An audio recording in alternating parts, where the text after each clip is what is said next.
Imagine three friends who decide they've had enough of their old neighborhood association.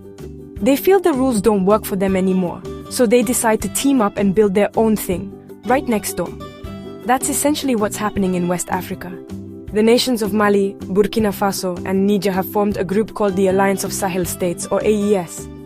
They've decided to chart their own course, moving away from the larger regional bloc, ECOWAS. It's a bold move, a political statement that says we're going to do things our way now, and a big part of their plan starts with something we all use every day but probably don't think much about: roads. These three countries are landlocked, which is a polite way of saying they don't have a beach. Welcome to Adere, Africa.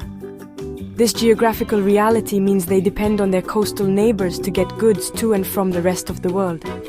Think of it like living in an apartment building and needing to use your neighbor's front door to get your groceries. It works, but it's not ideal.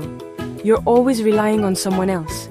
By deciding to build and improve the roads that connect them to each other, the leaders of the AES are not just pouring asphalt, they are paving a new path toward independence and stronger ties among themselves, creating their own superhighway of cooperation. The leaders of these nations, Colonel Assimi Goïta of Mali, Captain Ibrahim Traoré of Burkina Faso, and General Abdourahmane Tiani of Niger, recently got together to make this vision official. On July 15, 2025, they met and gave their transport ministers a clear directive. Figure out how to build these roads and find the money to do it. This isn't just about patching up a few potholes. It's a grand plan to construct and rehabilitate major arteries of transport that will crisscross their borders. It's a signal that their alliance is more than just a defense pact. It's a commitment to building a shared economic future from the ground up, literally. This initiative is a cornerstone of their new confederation, a project aimed at deep integration. They are looking beyond just military cooperation and toward a future where their economies are intertwined, where trade flows freely between them, and where they can collectively stand stronger on the regional stage. It's a massive undertaking, filled with ambition and the promise of a different tomorrow for the Sahel. The journey of 1,000 miles, as they say, begins with a single step. And for these nations, that first step is laying down a road that connects them all, forging a new destiny together. So why all this fuss about roads? Well, roads are like the veins and arteries of a country's economy. They carry the lifeblood, the goods, the people, the ideas that make everything run. For countries like Mali, Burkina Faso, and Niger, where a staggering number of roads are unpaved, this is a game changer. Right now, only a tiny fraction of Mali's road network is paved, around 7%. This makes travel slow, difficult, and sometimes impossible, especially during the rainy season. It's like trying to run a modern e-commerce business using a dial-up modem.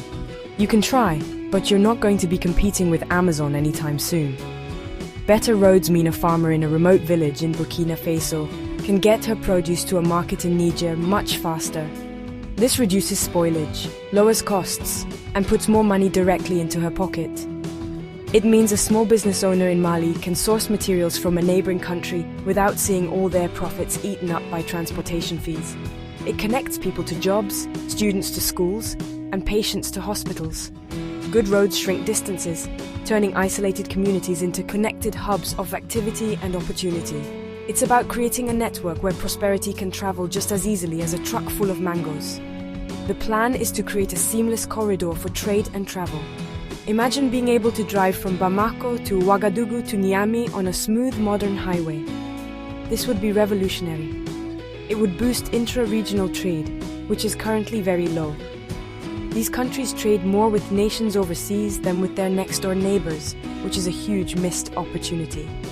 By making it easier to move goods across their borders, they can start building a more robust and resilient regional economy. This is about creating a single larger market, which is more attractive to investors and more beneficial for everyone living within it. This interconnectedness also strengthens their political alliance. When people and businesses from different countries interact more, they build relationships, understanding and trust. It's harder to have disagreements with your neighbors when you're constantly visiting their house for a cup of tea or borrowing a cup of sugar, or in this case, trading livestock and textiles. The roads become more than just infrastructure. They become pathways for cultural exchange and friendship.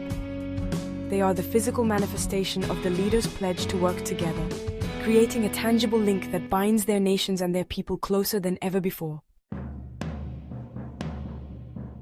Now, building a massive road network in the Sahel isn't as simple as calling up a construction crew. It comes with some serious challenges, and the biggest one is security. This region has unfortunately become a hotspot for insurgent groups, and roads are often the most dangerous places to be. Studies have shown that a huge percentage of violent attacks happen near roads. It's a tragic irony. The very infrastructure meant to connect and uplift people can also make them vulnerable. So any road building plan has to come with a robust security plan to protect both the construction workers and the people who will eventually use these routes. The second major hurdle is, of course, money. Big roads require big money. Where is it going to come from? The leaders of the AES have a clever plan for this. They are looking beneath their feet to the vast mineral wealth their countries possess. Mali, Burkina Faso, and Niger are rich in resources like gold and uranium. Recently, they have been changing their mining laws to make sure that more of the profits from these resources stay within the country.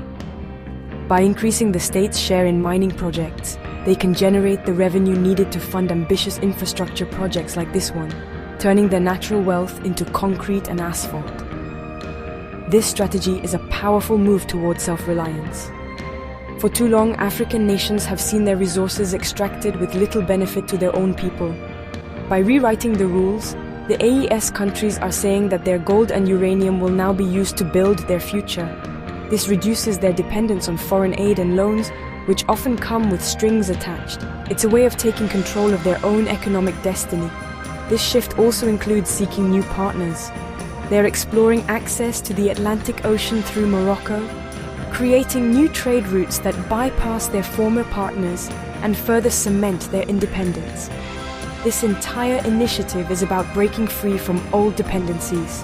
By building their own road network and funding it with their own resources, the AES nations are reducing their reliance on coastal countries for port access and on international financial institutions for funding. It's a declaration of economic sovereignty. They are building not just roads, but a new economic model where they are in the driver's seat. It's a challenging road ahead, no doubt, but it's one they are determined to travel in order to build a stronger, more independent Sahel for themselves. So, what does all this mean for the average person living in Mali, Burkina Faso, or Niger? At the end of the day, grand geopolitical strategies and economic plans only matter if they make life better for ordinary people. And this road plan has the potential to do just that. It's about creating a future where a child's access to education doesn't depend on whether a dirt track is passable. It's about a future where a sick person can reach a clinic in time because the ambulance doesn't get stuck in the mud. It's about a future where a young entrepreneur can dream of building a business that serves customers across 3 nations. This is more than just an infrastructure project. It's a project of hope. It represents a belief that the people of the Sahel can build a better, more prosperous, and more secure future for themselves. By working together, these 3 nations are amplifying their strengths and creating opportunities that would be impossible to achieve alone. The new roads will carry more than just trucks and cars. They will carry the aspirations of millions of people who are eager for change, for progress, and for a chance to thrive. It's a powerful symbol of unity and a practical step toward a brighter tomorrow. Of course, the path forward will not be without its difficulties. The security situation remains a serious concern. Welcome to Adare Africa, and turning mining revenues into public benefits is a complex task. But the commitment from the leaders of the AES sends a strong signal. They are prioritizing a foundational element of development that has been neglected for too long. By focusing on something as tangible as roads, they are making a promise that their new alliance is about delivering real results that will be felt in villages and cities across the region, creating a positive ripple effect for generations to come. Ultimately, this story is about connection. It's about connecting countries, connecting economies, and most importantly, connecting people. It is a bold vision for a region that has faced immense challenges.